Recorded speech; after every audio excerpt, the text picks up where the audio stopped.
Spain and Portugal were plunged into darkness. A massive power outage, the likes of which hadn't been seen in decades, crippled both nations.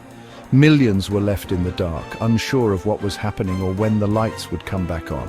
The outage hit suddenly, like flicking a switch on a continent-sized circuit board. From bustling city centres to quiet rural villages, life as they knew it ground to a halt. The hum of refrigerators fell silent, replaced by the eerie glow of phone screens. The immediate impact was staggering.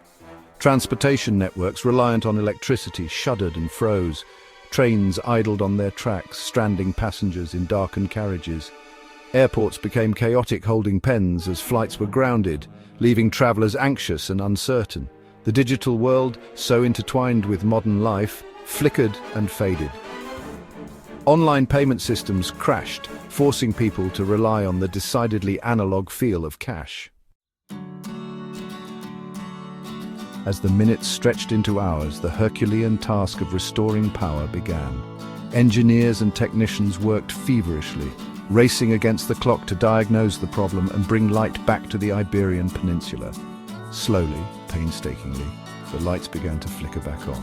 By the early hours, roughly half of Spain had power restored, a testament to the tireless efforts of those working behind the scenes. By daybreak on April 29th, the progress was undeniable. 99.16% of mainland Spain had power, a figure that rose to an almost perfect 99.95% just a few hours later. Portugal too was rapidly emerging from the darkness, with over 95% of households reconnected to the grid. The coordinated effort between the two countries, sharing resources and expertise, was credited with the speed of the restoration. While the lights were back on, the question remained: what caused this unprecedented outage? Authorities in both Spain and Portugal launched investigations, determined to get to the bottom of the blackout. Cyber attack, a fear in our hyper-connected world, was quickly ruled out by the Portuguese Prime Minister. However, the actual cause remained frustratingly elusive. Eurelectric, the European power industry trade body, pointed to a technical issue with the energy connection between France and Spain. This vital artery of electricity, responsible for sharing power across borders, seemed a likely culprit. However, the specifics of the technical issue remained shrouded in technical jargon and the fog of an ongoing investigation. As engineers searched for answers, life slowly began to flicker back to normal. Schools remained open, though the schedule was disrupted.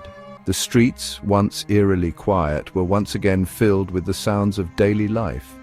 But the memory of the blackout lingered, a stark reminder of how vulnerable our modern world is to the whims of the electrical grid. In the face of adversity, the human spirit, as it so often does, shone through. Neighbors helped neighbors, sharing candles and stories by the light of their phones. The blackout, while disruptive and unsettling, revealed a resilience, a sense of community that transcended the darkness. And as the investigation continues, one thing is certain: the people of Spain and Portugal, having weathered the storm, are more than ready for the answers and the reassurance that the lights will stay on.